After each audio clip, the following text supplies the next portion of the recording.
The merchants afar are wailing. The merchants afar are wailing. Barakatah Yahweh, Barakatah Yahweh Shai, Kahalayam La, Yahweh, Bahashem, Yahweh Shai, Bahashem Harachakwadash. Double honors to my teachers, the apostles and the elders of Great Millstone, who rule well and are worthy of their double honors. Peace and blessing to you, Akim, pushing out this truth across the four corners during these last seconds of time. This is a quick hit lesson entitled The Merchants Afar Off Are Wailing. And this is just based off of this article off the Newsbreak app entitled China's Factories Take a Big Blow as the President's Tariffs Bite. China's factories take a big blow as the President's tariffs bite. And this is ultimately a part of prophecy. You have the nations that were in trade agreements with America, all right? The nations that were in bed with America, okay, via these different policies, because America is one of the Earth's leading countries in imports, okay, and things coming in, all right, as well as you have China is big on exports, on things going out, man, all right, to other countries. So we see the trade wars going on at this time, all right, and these nations are tearing each other down economically. Okay, so it says China's factories take a big blow as the president's tariffs bite. It says China's factory activity contracted at its fastest pace in 16 months in April as steep United States tariffs took a heavy toll on the manufacturing sector, adding urgency to Beijing's efforts to roll out fresh economic stimulus. It says the manufacturing Purchasing Managers Index fell to 49.0 in April, the weakest reading since December 2023. And the scriptures tell us this. This is Revelation 18:1. And after these things I saw another angel coming down from heaven, having great power, and the earth was lightened with his glory.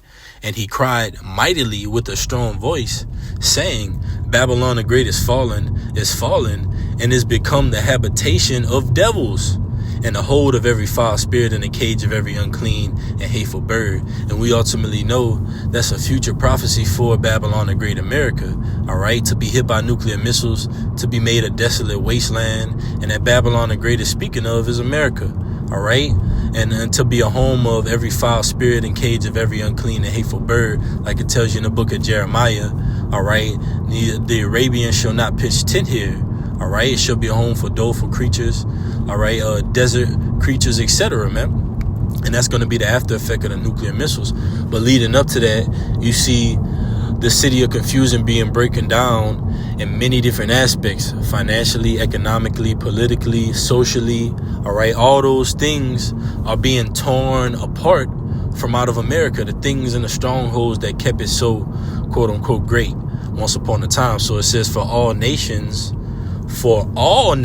have drunk of the wine of the wrath of her fornication, and the kings of the earth have committed fornication with her, and the merchants of the earth are waxed rich through the abundancies of her delicacies. And at her being Babylon the Great America, once again, it says all nations have drunk of the wine of her wrath of fornication, all right.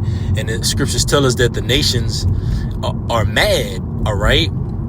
They're drunken of that wine, therefore they're mad. This is Jeremiah 51:7. It says Babylon had been a golden cup in the Lord's hand. You see? So ultimately it's the Lord, Yahweh Shem Yahushai, who's controlling Babylon the Great America, who's sending these different financial plagues, these different economic plagues, who's driving the society down the drain. All right, it's Yahweh Shem Yahushai who's doing that, man.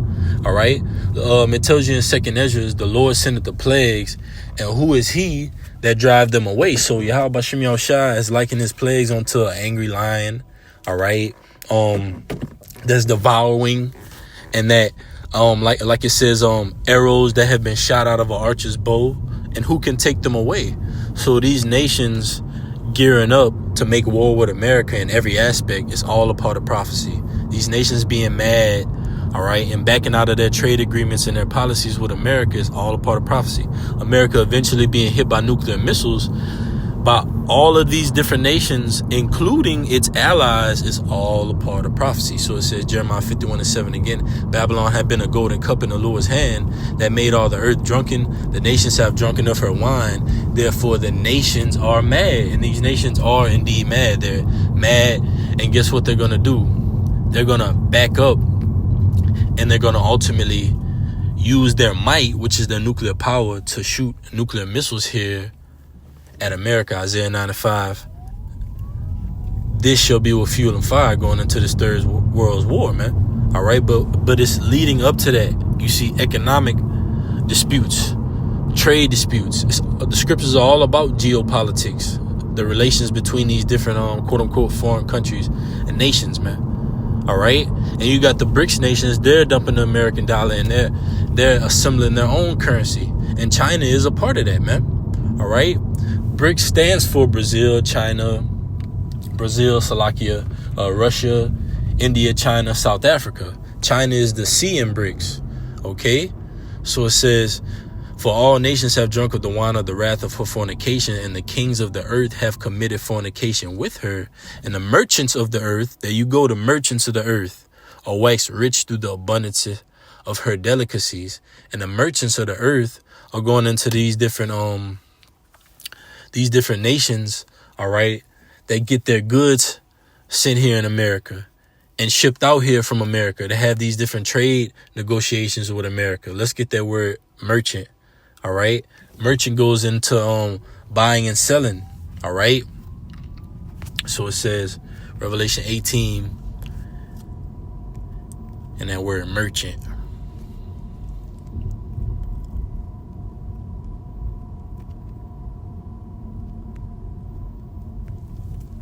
Strong's G 1713. Emparas. Merchant, it says, one on a journey, whether by sea or by land, especially for trade. And America is known for that. Imports in by sea, by land, all right, by air, okay, cars, planes, buses, trains. America is likened unto that city of traffic, but that city of traffic, that land of traffic, all right, is now no longer traffic king. It's goods in and out. All right. And what is that going to lead to? A major shortage, a major famine within the society, man. OK, so it says a merchant as opposed to a retailer or a petty tradesman. It says a wholesalesman, a tradesman. And that's what these other countries are likened unto. They're likened unto tradesmen, wholesalesmen. All right. They get goods from America. They send goods to America. They have different agreements. And now those agreements are going down the drain. All right. It says, verse 4, and I heard another voice from heaven saying, come out of her, my people, that ye be not partakers of her sins, and that ye receive not of her plagues.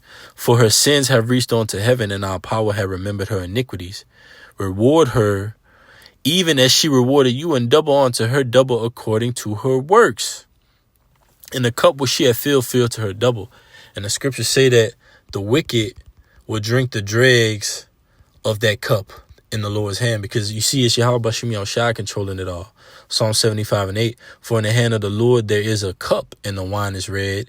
It is full of mixture, and he poured out of the same, but the dregs thereof, all the wicked of the earth shall wring them out and drink them. You see, so the Lord has that indignation, that judgment ahead for the wicked, and they're going to drink that wicked indignation. All right. They're going to drink that.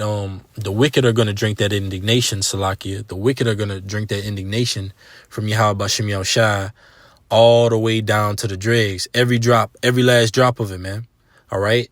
So these calamities and these different disputes, they're not for no reason. It's going to lead to, and it's going to escalate to all out war between these nations, man. All right. Because the merchants are wailing right now. They're taking blows. All right. China's taking a major blow, as this caption says. China's factories take a big blow as the president's tariffs bite. It says, verse 7, how much she had glorified herself and lived deliciously, so much torment and sorrow give her. And as her speaking of America again, Babylon the Great, for she has said in her heart, I sit a queen and am no widow and shall see no sorrow. And America has done that on every aspect. financially, politically, education-wise. They've boasted themselves up on the planet Earth as if they've had the best of everything. And that has backfired in the end. And it's backfiring until this day, man. All right? So it says, for it say, therefore shall her plagues come in one day, death and mourning and famine, and she shall be utterly burned with fire, those ICBM nuclear missiles. For strong is the Lord our power who judgeth her. So those plagues are going to come like a thief in the night to this place, man. All right? And it's going to take it away so fast, all right, that it's going to seem as if it was just in a moment, okay?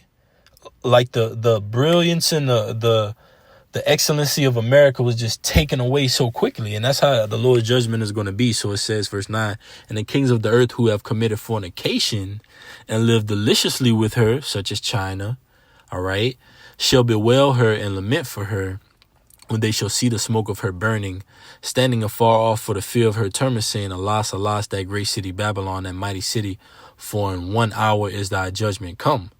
And the merchants of the earth shall weep and mourn over her, for no man buyeth the merchandise anymore. And that's what's happening. And you got that word wail, which wail goes into a prolonged high-pitched cry of pain, grief, or anger. So it's suffering. It's suffering, man. So these other countries, they're suffering, man, because they don't have that cash cow America to cash out on anymore. So Lord willing, this message was edifying.